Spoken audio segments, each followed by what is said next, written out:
이단 사이다. CBS는 신천지역 캠페인 이단 보도 등 한국교회와 성도들의 이단의 피해를 막기 위해 힘쓰고 있습니다. 하지만 여전히 우리 주위에는 내 사랑하는 가족들이 이단에 미혹되고 있어서 그 피해가 더 늘지 않도록 찬양의 꽃다발에서는 매주 목요일 이 시간 이단 사이다 코너를 통해 이단의 실체에 대해 시원하게 알려드립니다. 이단 사이다 광주 이단 상담소 이문기 소장님 함께합니다. 안녕하세요. 네, 안녕하세요. 지난 11월 30일 신천지 이만희 교주 항소심이 수원 고등법원에서 열렸는데요. 결과가 어떻게 됐어요? 수원 고법에서 열린 선고 공판 사건에서 감염병 예방법 위반은 무죄, 횡령은 유죄 판결을 선고했습니다. 형사 3부 김성수 부장판사는 피고인 이만희가 교인 명단과 시설 현황을 고의로 누락했다고 단정하기 어렵다고 봤습니다. 횡령과 업무방해 등 다른 혐의에 대해서는 원심 징역 3년에 집행유예 4년을 파기하고 징역 3년에 집행유예 5년을 선고했습니다. 추가로 80시간의 준법 교육 이수를 명령했습니다. 네, 2심 재판부가 감염병 예방법 위반 혐의를 무죄로 판단한 이유가 뭔가요? 재판부는 검찰 측이 주장한 76조 2항과 18조를 분리해서 봐야 한다는 겁니다. 76조 2항을 가지고 18조에서 규정한 역학조사를 방해했다고 할 수 없다는 겁니다. 그래서 2심 재판부는 피고인 이만희 교주와 신천지가 교인 명단과 시설 현황을 요구받은 감염병 예방법 76조 2가 정한 자료 제출 요청을 받은 자로 봐야 한다고 판단을 내렸습니다. 네. 이것은 1심에서 판단한 것과 마찬가지로 76조 2항은 역학조사의 범위가 아닌 사전 예비 단계로 판단했다고 볼 수 있습니다. 그래서 76조 2항은 처벌 규정이 없으므로 18조 규정으로 처벌하면 죄형 법정주의에 어긋난다는 주문을 했던 것 같습니다. 네. 그래도 18조 2항을 보면 정당한 사유 없이 역학조사를 거부, 방해 또는 회피하는 행위, 거짓으로 진술, 거짓 자료를 제출하는 행위, 고의적으로 사실을 누락, 은폐하는 행위가 있으면 처벌 대상이 된다고 규정하고 있는데요. 맞습니다. 검찰도 이 부분을 재판 기간 내내 주장했다고 볼 수 있습니다. 이에 재판부는 위계에 의한 공무집행과 관련해 이만희 교주와 신천지가 1932개의 시설 중 757곳을 누락했다고 주장하나 누락 시설 중 교인은 한 곳에 불과하고 나머지는 문화센터 등 다양하며 자료 누락을 지적받은 후에 신천지는 모든 시설 현황을 방역당국에 제출했으므로 고의로 자료를 누락했다고 보기 어렵다고 봤습니다. 네, 누락한 건 맞는데 자료 누락 지적을 받은 후에 모두 제출했기 때문에 유죄로 묻기 어렵다고 결론을 내린 건가요? 네, 그렇습니다. 재판부가 신천지의 특성과 감염병의 특성을 고려하지 않은 판결이라고 볼 수 있습니다. 신천지는 원래 거짓말을 잘하고 신천지 조직을 지키기 위해서는 거짓말을 해도 되는 집단으로 일반인들은 알고 있습니다. 그래서 자료도 한 번에 모두 제출하지 않았던 것이고 이 사실에 대해 신천지 피해자들, 신천지에서 이탈한 분들, 이단 대처 사역자들이 그 부분에 대해 정보를 제공하면 그때는 신천지는 마지못해 자료를 제출하는 모양새를 취해왔습니다. 네. 자료 제출을 미적거리고 뒤늦게 제출하는 사이에 코로나 감염자들은 확산해 갔습니다. 재판부는 이 부분을 큰 문제로 보지 않았다고 볼 수 있습니다. 네, 1심과 2심 재판부가 감염병 예방법에 대해 같은 판단을 내렸다고 볼 수 있겠네요. 그렇습니다. 이 판결을 뒤집으려면 검찰이 대법원에 상고해서 1심과 2심의 판단이 정당한지 대법관들의 판단을 다시 받아봐야 합니다.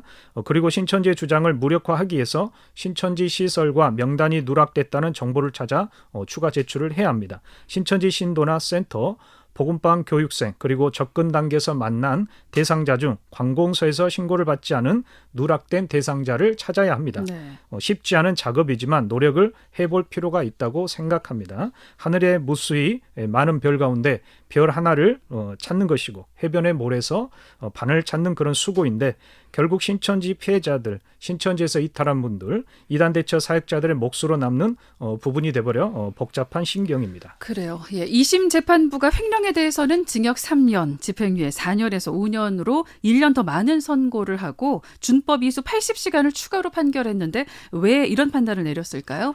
신천지를 반대하는 일반인들이 재판 방청을 하는 것은 1심과 2심 재판 내내 불가능했습니다. 그래서 추론을 할 수밖에 없는데 지난 7월 7일에 열린 항소심 첫 공판에서 이만희 교주는 원심 판결에 많은 위법이 있다며 피고인 이만희 교주가 억울하게 처벌받지 않도록 해달라고 했습니다. 재판 기간 내내 횡령에 대해 이 같은 주장을 했을 것으로 보입니다. 재판부는 횡령이 명백한데도 인정하지 않고 자신과 신천지는 피해자라고 주장하는 이만희 교주의 태도와 그 횡령 혐의를 덮기 위해 행했던 변제 과정을 보고 반성하지 않고 무죄를 주장하며 재판부를 향해 항변하는 모습이 도리어 재판부를 농락하는 모습으로 비쳐 악영향을 끼쳤다고 볼 수 있습니다. 그래서 이만희 교주가 고령이라는 점 여러 가지 이유로 구속은 하지 않고 반성하라는 의미로 형량이 늘어나고 준법 교육 이수 80시간을 추가했다고 할 수 있습니다. 네. 이만희 교주가 신천지 피해를 보신 분들이 바라는 대로 구속은 되지 않았습니다. 고령의 나이라는 점 때문에도 재판부가 판결 선고에 신경을 썼다고 볼 수 있는데 앞으로 신천지 활동은 어떻게 될까요? 현재 신천지 활동이 왕성해지고 있습니다. 신천지 요한계시록 세미나가 온라인에서 12월 27일까지 진행되고 있습니다. 그리고 시내 중심 사거리 전광판과 차량을 통해 계속 홍보하고 있습니다. 천지일보와 신천지 옹호 언론에서는 세계 목회자들이 뜨거운 반응을 보이고 있다는 감언이설로 분위기를 띄우고 있습니다. 이두 코로나 재판 결과를 이유로 행정당국과 방역당국의 대면 모임을 요구할 수 있습니다. 그리고 행정소송도 제기할 수 있다고 봅니다. 네, 신천지에서 미혹 대상자를 어떻게 찾고 접근 후 관리하는지에 대한 자료를 입수했다고 들었는데요. 신천지에서 미혹 대상자를 선별하는 과정은 여러 가지 사례가 있을 텐데 그중에 어떤 사례를 제시했고 어떤 방법으로 미혹 대상자를 찾아낼 수 있다는 건가요? 이제 12월이 됐습니다. 12월 신학원 또는 센터 개강에 데리고 올 섭외 대상자를 대상으로 하는 방법입니다. 네. 먼저 카카오톡 친구 리스트를 검색해서 전역한 친구를 대상자로 삼으라는 내용입니다.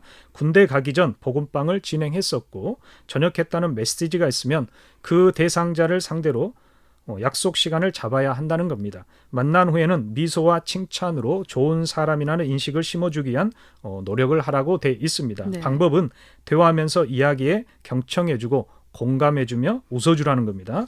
그리고 마음을 열 수 있도록 칭찬을 해주라는 겁니다. 대상자가 좋아하는 일을 함께 해주라고 되어 있습니다.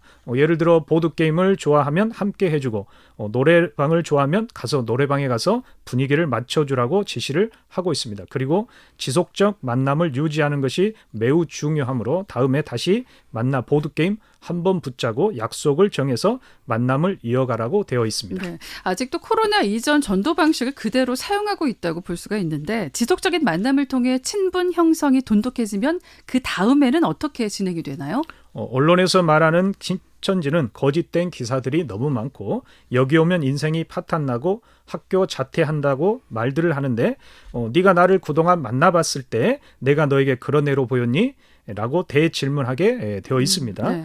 이렇게 하면 상대방은 당황할 수밖에 없고 그 자리에서 쉽게 부정하기 어렵습니다. 그리고 신천지 신도들이 섭외 대상자에게 학교, 직장, 가정생활에 대해 거짓 정보를 제공해 왔다면 섭외 대상자는 당연히 속을 수밖에 없습니다. 네. 그 후에 말씀에 대한 호기심을 주어 신천지 성경 공부로 유도하라고 되어 있습니다. 네, 신천지 성경 공부로 유도하기 위해서 말씀에 대한 호기심을 갖도록 하라고 했는데 어떤 방법들을 사용하고 있어요? 신천지가 현재 많이 변화됐다는 간증을 보여주거나 말로 해서 설득하라는 겁니다. 그리고 만국회의와 10만 수료식 자료를 보여줘 호기심을 갖도록 만들라고 되어 있습니다. 최근에 천지TV에서 신천지 계시록 세미나들은 회 목회자들 폭발적 반응이란 6분 22초 영상과 신천지 계시록 세미나 세계 목회자들 뜨거운 반응 모임이라는 6분 48초 영상을 만들었습니다.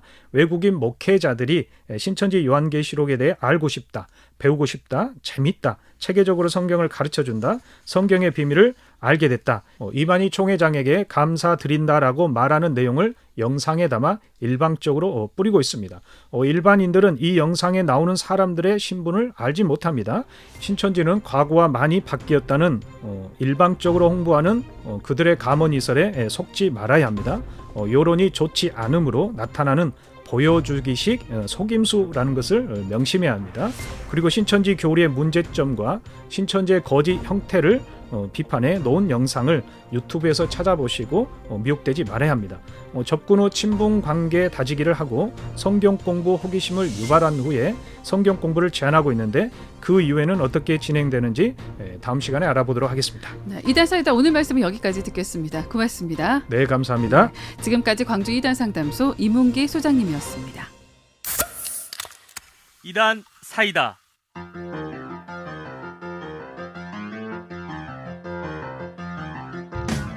광주 CBS는 이단의 피해로부터 성도들을 지키기 위해 한국교회와 함께하고 있습니다. 매주 목요일 찬야의 꽃다발 2부 이단 사이다 코너를 통해 이단 전문가와 함께 이단에 대한 실체를 시원하게 알려드립니다. 이단에 대한 궁금증이 있으신 분들은 문자나 인터넷 홈페이지를 통해 문의해 주시면 이단 전문가를 연결해 드리거나 그 궁금증을 해결해 드립니다. 이단 사이다 다음 주 목요일 이 시간에 계속 함께할게요.